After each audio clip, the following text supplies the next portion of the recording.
Students, आज हम पढ़ेंगे सिंपल हार्मोनिक मोशन का लेक्चर नंबर 8। आज हम एसएचएम के बहुत ही बढ़िया कंसेप्ट पढ़ेंगे।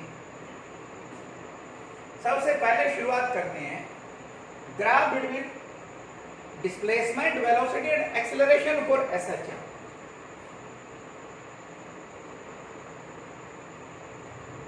Graph between displacement, velocity and acceleration in simple harmonic motion। देखो, मान लो कि इसे सिंपल हार्मोनिक मोशन की ड्यूरिंग हम डिस्प्लेसमेंट की इक्वेशन लेके चलें x equal a sin omega t। जो ऊपर की इक्वेशन लेके चलें सभी के लिए सेम रिजल्ट आएंगे। Let displacement of simple harmonic motion is given by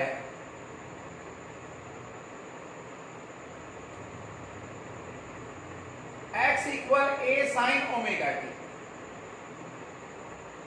suppose ये डिस्प्लेसमेंट की इक्वेशन लें x equal a sin omega t। अगर ये डिस्प्लेसमेंट है तो वेलोसिटी कौन है?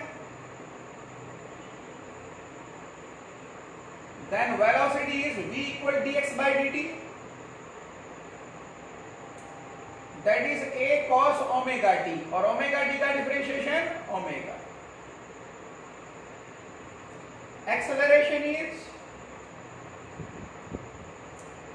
what is acceleration?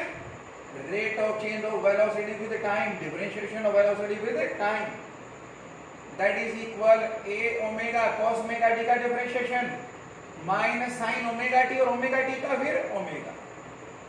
So acceleration is minus omega square A sine omega T, और ये ए साइन ओमेगा टी कौन? X. Also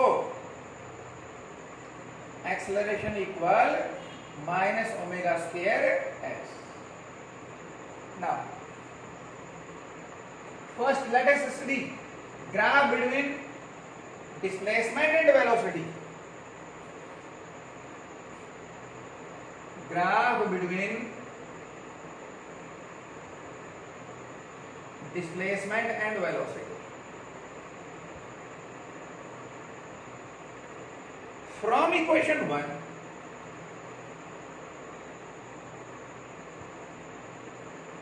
x by a equal sin omega t, x equal a sin omega t, x by a sin omega t, and from equation 2 velocity by a omega which is equal cos omega t, v by a omega cos omega t, squaring and adding equation 5 and 6,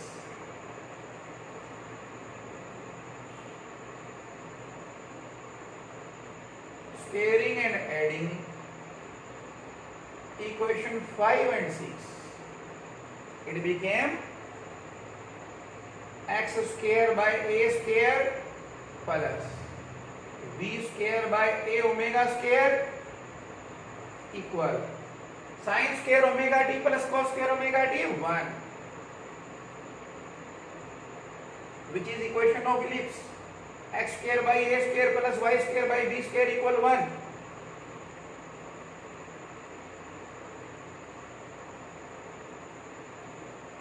which is equation of ellipse।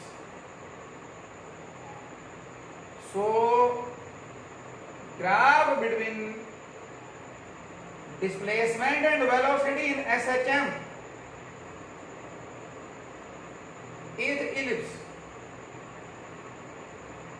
Graph is elliptical. कैसा ellipse?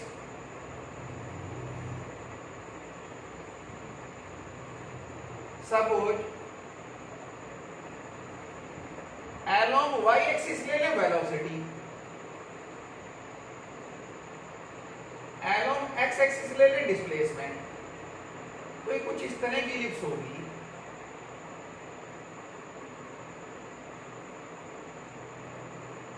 in which semi axis along displacement is a, displacement की तरफ जो semi axis है ये a, semi axis along velocity is a omega, velocity के along जो semi axis है that is a omega, and if omega equal 1, if omega equal 1, then equation 7 became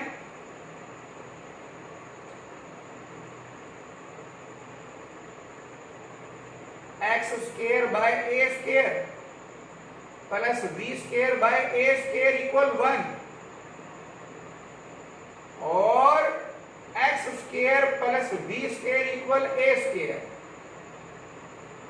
which is equation of circle whose radius is a, which is equation of circle with the center at origin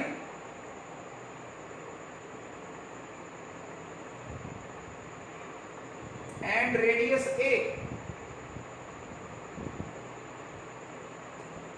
तो omega अगर 1 है तो फिर जो graph बनेगा है ना, ये तो आगे ग्राफ तब जब ओमेगा 1 नहीं है, omega not equal to 1, and when omega equal 1 then graph became circle, graph between velocity and displacement became circle,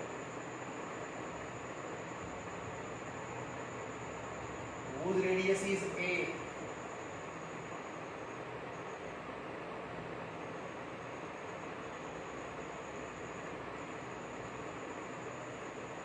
ये ग्राफ बनेगा, रेडियस इज ए.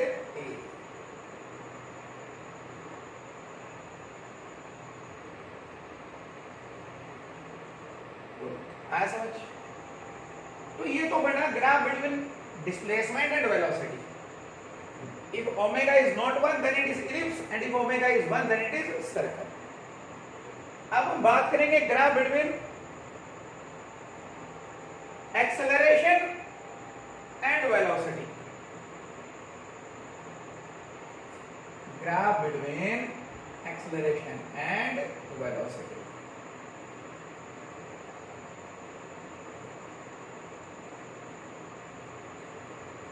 Acceleration और velocity में कैसा ग्राफ बनेगा?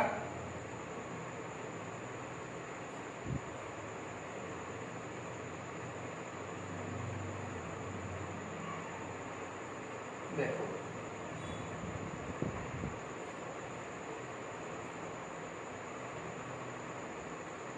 from equation 2,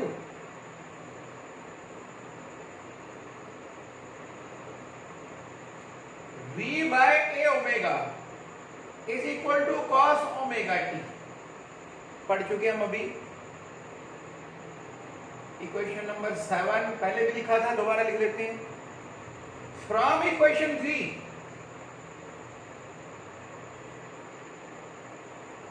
acceleration by omega square a is equal to minus sin omega t. Acceleration by minus omega square a, that is sin omega t, or acceleration by omega square a minus sin omega t. Scaling and adding equation 7 and 8.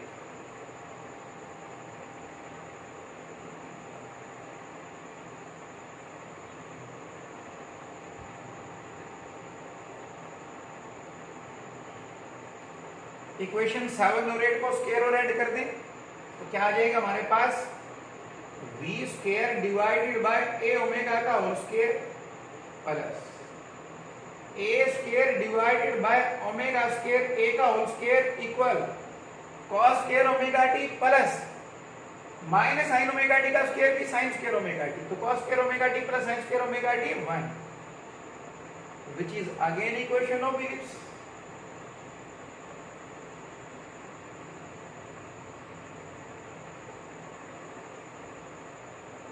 Which is equation of ellipse.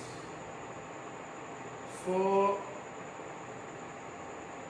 graph between velocity and acceleration is elliptical. कैसा graph है? Elliptical. तो ये जो graph बनेगा velocity और acceleration में, ellipse जो graph बनेगा,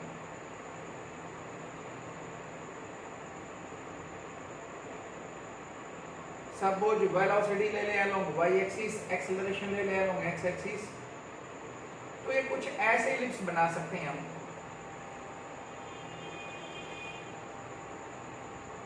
जिसमें semi axis along velocity is a omega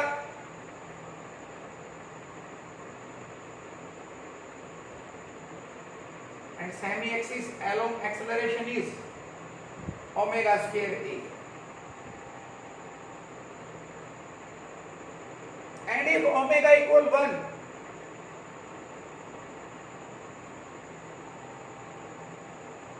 then equation 9 became v square by a square, omega तो 1 हो गया, plus acceleration square by a square, omega फिर 1 हो गया, equal 1. It means velocity square plus acceleration square equal a square, which is equation of circle whose radius is a.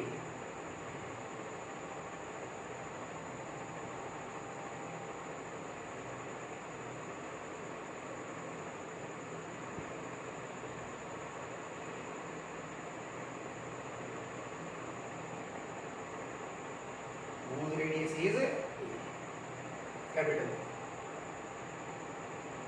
यानी कैसा graph बनेगा भाई? ये सर्कल बन जाएगा जिसका रेडियस a, वेलोसिटी, एक्सेलरेशन और ये circle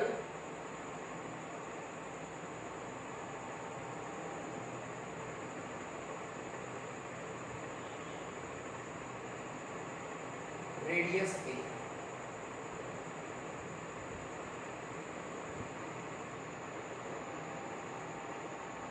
as much graph between acceleration and displacement,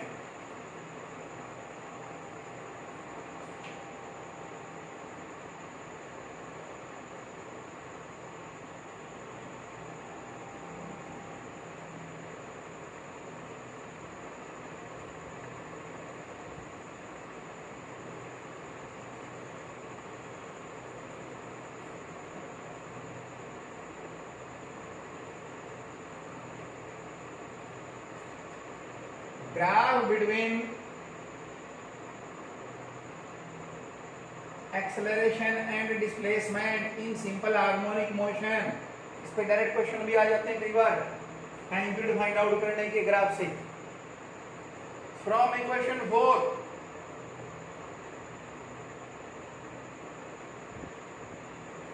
acceleration equal minus omega square x, so graph between acceleration and x is a straight line passing through origin, slope minus omega square.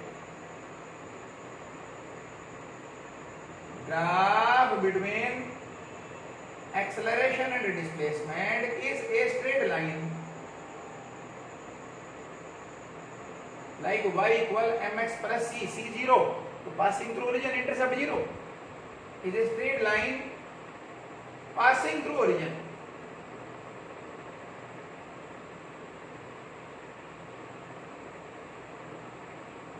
Straight line passing through origin, whose slope is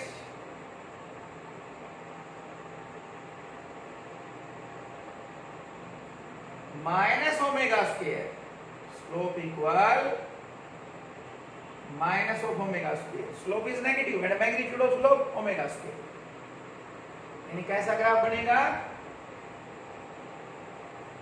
acceleration versus displacement, along y axis ले लें acceleration, along x axis ले लें displacement, तो straight line passing through origin with negative slope, ऐसा graph बनेगा।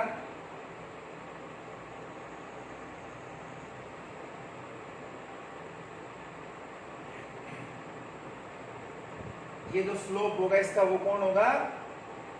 Negative of omega square. अगर negative ले लें हम, इस एंगल का नेगेटिव हो जाएगा, वैसे तो स्लोप जो है टेंजेंट ऑफ दिस एंगल, ये एंगल थीटा मान लें अगर हम तो 90 प्लस थीटा है ना, टोटल एंगल थीटा मान लें तो ग्रेटर देन 90, स्लोप है ही नेगेटिव। तो इस लाइन का जो स्लोप है that is equal to minus omega square. और अगर ये वाला एंगल हमें गिवन हो थीटा, तो इसका मतलब omega square is equal to tangent theta, omega is equal to root of tangent theta. ये थीटा ही नहीं, ये वाला थीटा। वैसे तो स्लोप में ये एंगल लेते हैं ना, पर नेगेटिव कर दो तो फिर इसका टेंजेंट हो जाएगा।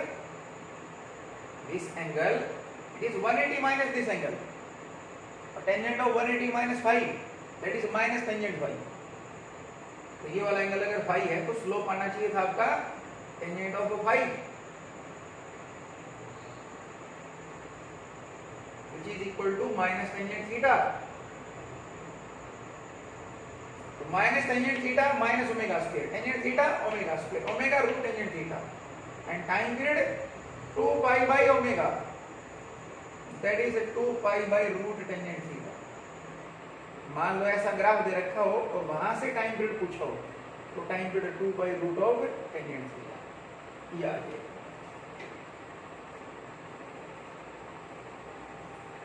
Second concept.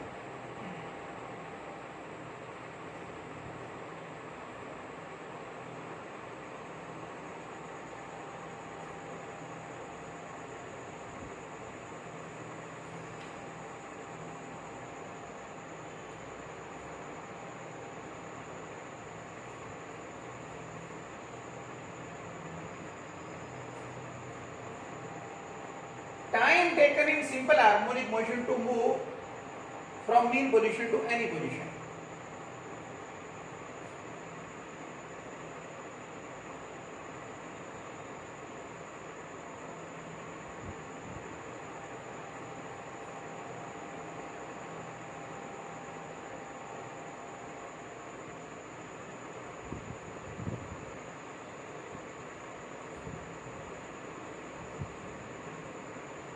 जो मेन बात है, मेन रिजल्ट है जिन पे क्वेश्चन ज्यादा आते हैं उनकी बात करेंगे हम। Time taken in simple harmonic motion to move from mean position to any of the position. Suppose हम किसी बॉडी का सिंपल हार्मोनिक मोशन लें जिसका time period T, amplitude T.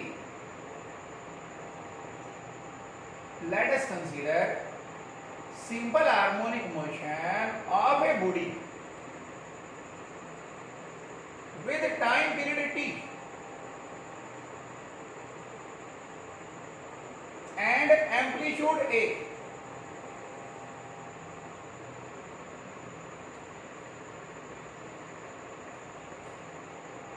For example, it is the path over which a particle oscillates. It is mean position, one extreme position, another extreme position, this displacement a plus a, this displacement minus a, negative side extreme. Time taken to move from mean position to any extreme.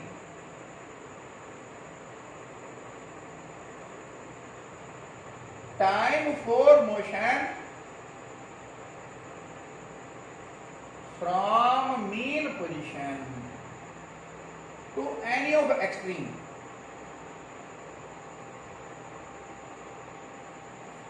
Mean से कहीं जाना है तो शुरुआत mean से कर रहे हैं तो साइन में फंक्शन लिखेंगे हैं using x equal a sin omega t, x equal a sin omega t for motion from mean position to extreme, x equal a, at extreme x equal a, इधर जाए तो प्लस है इधर minus है, तो mean से इधर जा रहे हैं suppose x equal a, using in equation 1, from equation 1 a equal a sin omega t, a से cancel, so sin omega t equal 1.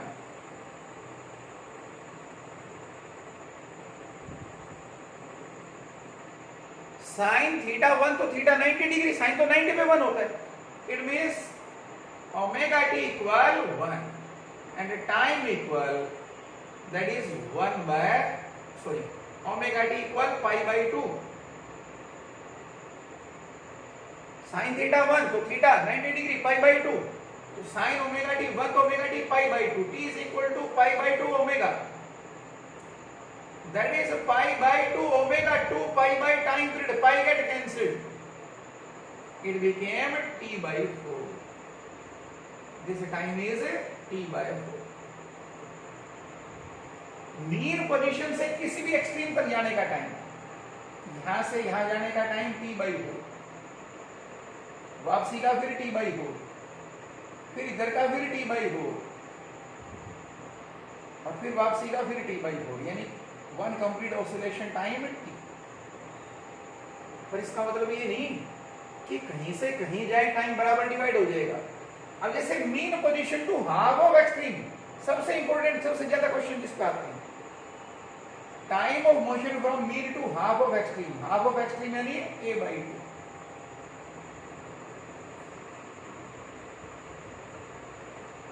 Time of motion from mean position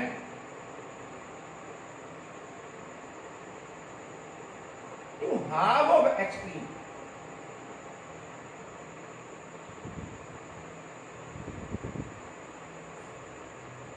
At half of extreme,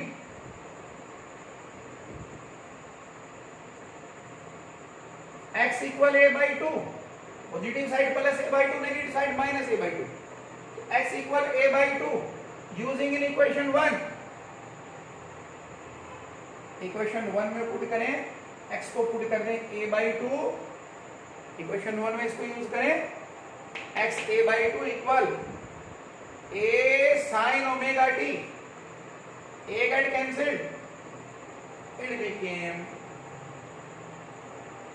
sin omega t equal 1 by 2. Sin theta 1 by 2, theta 30 degree, pi by 6 radian. So omega t equal pi by 6 and t equal pi by 6 omega. T equal pi by 6 omega. That is pi by 6 omega 2 pi by time period. Pi get cancelled. So time is equal to t by 12. ज्यादातर बच्चे क्या सोचते हैं कि जब mean से extreme तक आने का टाइम t by 4, तो उसके हाफ तक आने का t by 8, उसका आधा हो जाएगा. ऐसा नहीं है. मीन से हाफ ऑफ एक्सट्रीम तक आने का टाइम t by 12. याद रखें इसको, बड़े क्वेश्चन बनते हैं इस पे. And time of motion from half of extreme to extreme या extreme to half of extreme.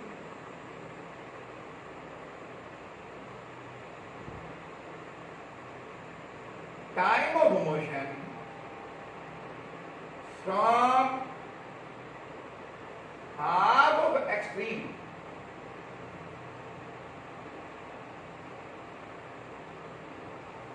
to extreme और extreme to half of extreme एक ही बात है. एसएचएम में किसी पोजीशन ए से बी जाने में जितना समय लगेगा वापसी में भी उतना ही लगेगा. Extreme to half of extreme कितना टाइम? एक बात सोचो, मीन पोजीशन से एक्सट्रीम तक का टाइम t by 4 और मीन पोजीशन से हाफ ऑफ एक्सट्रीम तक का t by 12. तो यहां से यहां जाने का टाइम, सपोज ये पोजीशन C, तो O से C का जो टाइम है, time of motion O to C that is t by 12, time of motion O to E1 that is t by 4. So time of motion C to E1, time of motion C to E1, that will be equal to time of motion O to E1 minus time of motion O to C, that is t by 4 minus t by 12, which became LCM ले लो 12, 3 minus 1 2 t by 12, that is t by 6. क्या answer आ जाएगा? t by 6. तो आया समझ? यानी mean से half of extreme तक आने का टाइम t/12 और हाफ ऑफ एक्सट्रीम से आगे जाने का time t/6।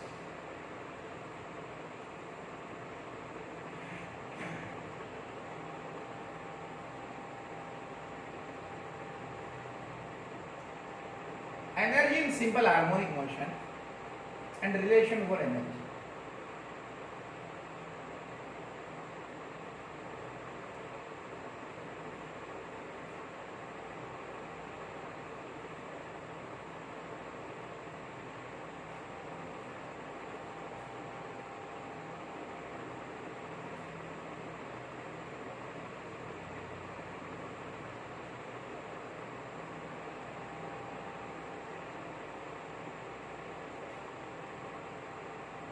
Potential energy half k x square या फिर half of m omega square x square और टाइम में लिखना चाहे तो half m omega square a square sine square omega t. Suppose x a sine omega t लें, ये सब सेम है।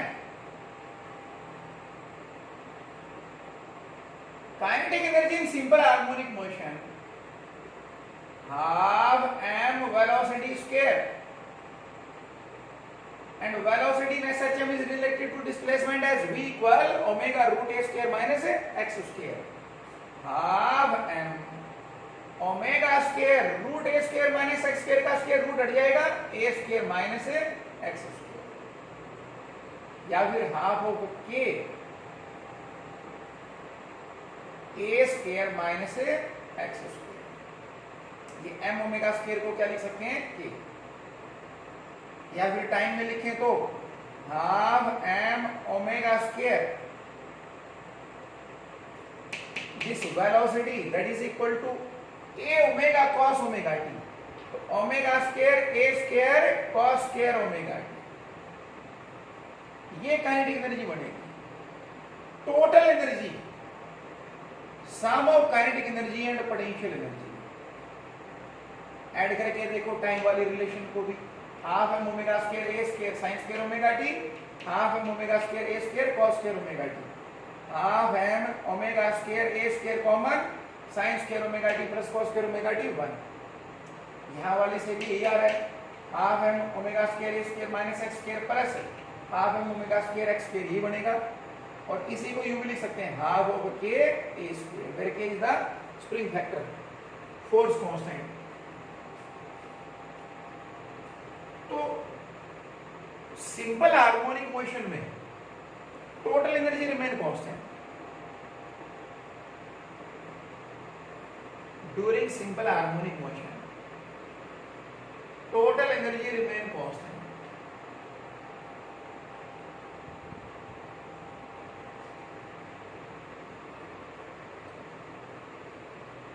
And at extreme position velocity is zero, kinetic energy zero always at extreme position।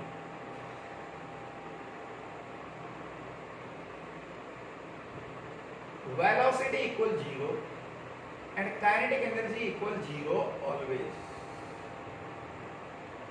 हमने पढ़ा हुआ velocity omega root a square minus x square, extreme पे x equal a, तो a square minus a square zero, kinetic energy always zero. At extreme position velocity zero, kinetic energy zero always, and hence total energy is equal to potential energy which is maximum potential energy. Total energy is equal to maximum potential energy at mean position.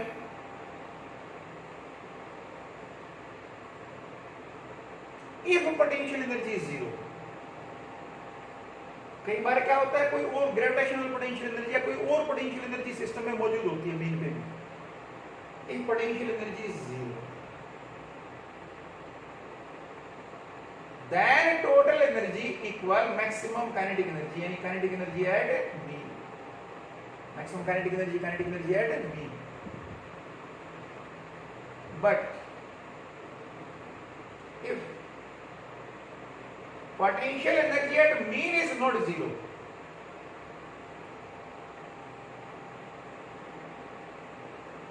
then total energy at mean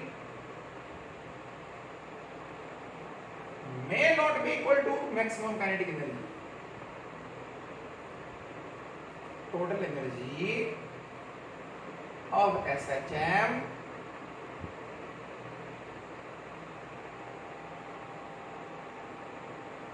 may not be equal to maximum kinetic energy.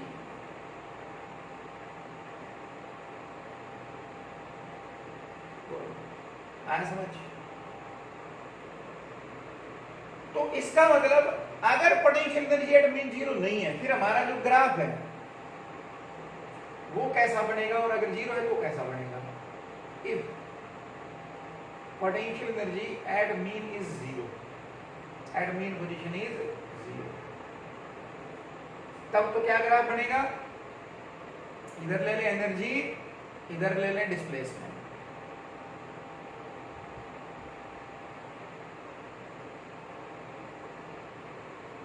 ये displacement plus है और ये displacement minus है। तो potential energy का ये graph बनेगा हमारा,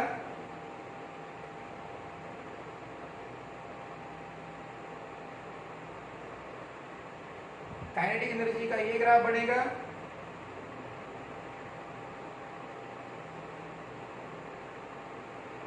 और ये टोटल एनर्जी का ग्राफ बनेगा।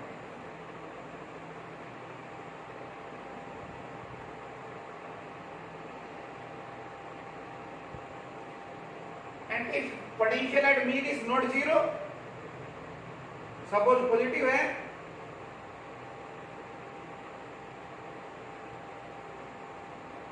फिर कैसे ग्राफ बन सकते हैं? यानी बच्चे कई बार ये मान के चलते हैं कि मीन पोजीशन पे टोटल हमेशा काइनेटिक है और एक्सट्रीम पे टोटल पोटेंशियल है। एक्सट्रीम पे टोटल हमेशा पोटेंशियल है, मीन पे टोटल हमेशा काइनेटिक जरूरी नहीं है। along y एक्सिस ले लें एनर्जी, along x एक्सिस ले लें डिस्प्लेसमेंट। ये डिस्प्लेसमेंट प्लस है और ये माइनस है। तो पोटेंशियल एनर्जी का ग्राफ सपोज ये मीन पोजीशन पे जीरो नहीं है,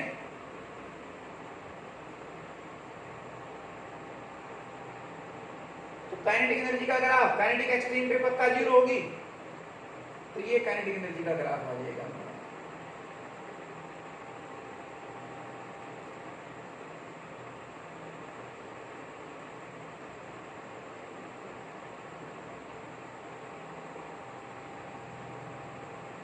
and total energy remain constant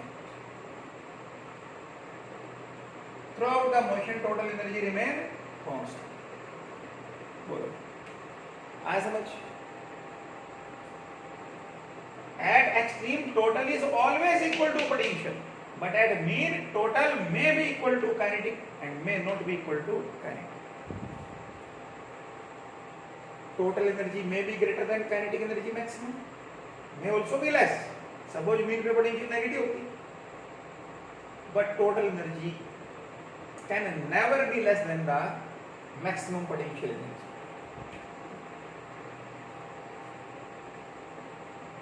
अब बात करेंगे superposition of two simple harmonic motion.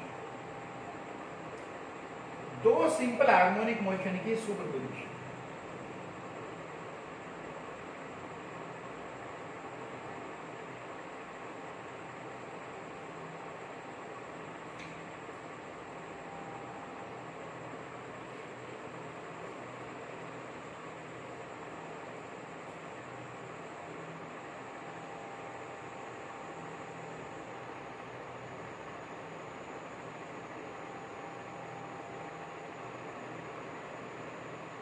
Superposition of two simple harmonic motion along same line with the same angular frequency is again a simple harmonic motion. Superposition of two simple harmonic motion along same line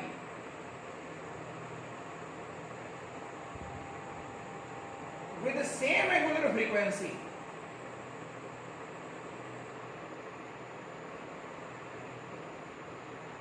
is again a simple harmonic motion.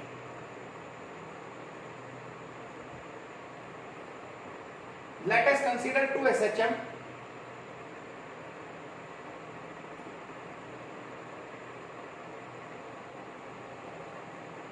And y1 is equal to a1 sin omega t या cosine omega t, किसी मर्जी में ले लो आप, and y2 is equal to a2 sin omega t plus y. Their amplitude are a1 and a2. Phase difference is y, where a1 and a2 are their amplitudes.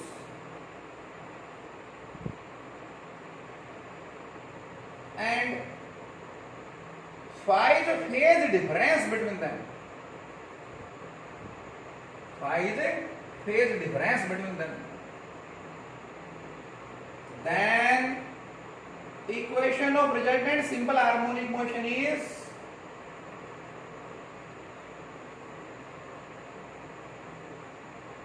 that is like y equal a sine of omega t plus theta. It will be like this, where a is the resultant amplitude, theta is the phase difference with respect to first SHM. A कोण है यहाँ पर resultant amplitude,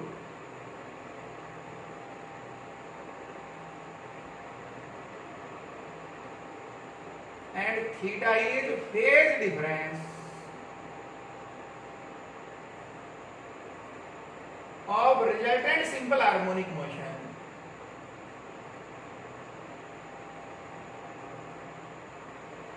With respect to first. What is resultant amplitude? बिल्कुल जो vector का resultant होता है. Suppose a1 a2 कोई दो वेक्टर जिनके बीच एंगल फाई, तो रिजल्टेंट का magnitude root a1 square plus a2 square plus 2a1 a2 cos phi, वही का वही. Resultant amplitude is root of a1 square plus a2 square plus twice of a1 a2 cos. It will be formula for resultant amplitude. And tangent of theta, जैसे vector के लिए angle आता है, resultant का angle with respect to vector 1, tangent theta b sin theta divided by a plus b cos theta, है ना. Tangent of theta is equal to b, second vector में amplitude कौन, a2 sin phi divided by a1 plus a2 cos phi. यहां से phase difference हम calculate कर लेंगे resultant SHM का फर्स्ट वन के साथ. बोलो आया समझ? तो कैसे हम रिजल्टेंट एम्पलीट्यूड फाइंड आउट करेंगे, कैसे फेज डिफरेंस फाइंड आउट करेंगे. फॉर एग्जांपल जैसे है क्वेश्चन लें,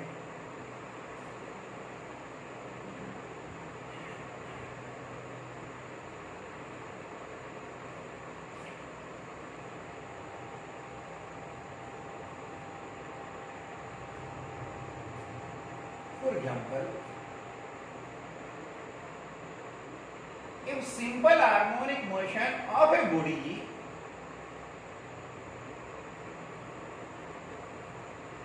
is given by equation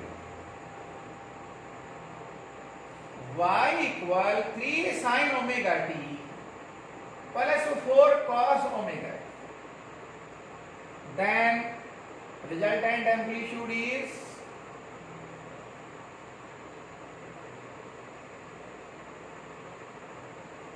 options बनाए जा सकते हैं 3, 7, 6, 5, 9. ऑप्शन बना सकता है या फिर कुछ भी. तो यहां पर ये एक्चुअली क्या है, दो एसएचएम का सुपरपोजिशन है, जिनमें से पहले का एम्पलीट्यूड a1 कौन 3, दूसरे का एम्पलीट्यूड a2 कौन 4. Phase difference. This equation can be written as 3 sin omega t. दोनों को साइन में ले आओ ताकि फेज कंपेयर कर सकें. 4 cos omega t sin omega t plus pi by 2. So amplitude of first SHM 3, amplitude of second SHM 4, phase difference between them pi by 2, यहाँ sign में फेज ओमेगा टी, वहां पर omega t plus pi by 2, तो phase difference है pi by 2. It means resultant amplitude is root of a1 square plus a2 square plus twice of a1 a2 cos phi. Cos pi by 2 0. That is root of 3 square plus 4 square. 9 plus 16 25 root of 25 5. Right answer is option D. Good. आया समझ? तो इन सभी concepts को revise करें. बाकी next lecture में भी कुछ बहुत अच्छे कंसेप्ट बताएंगे आपको कल.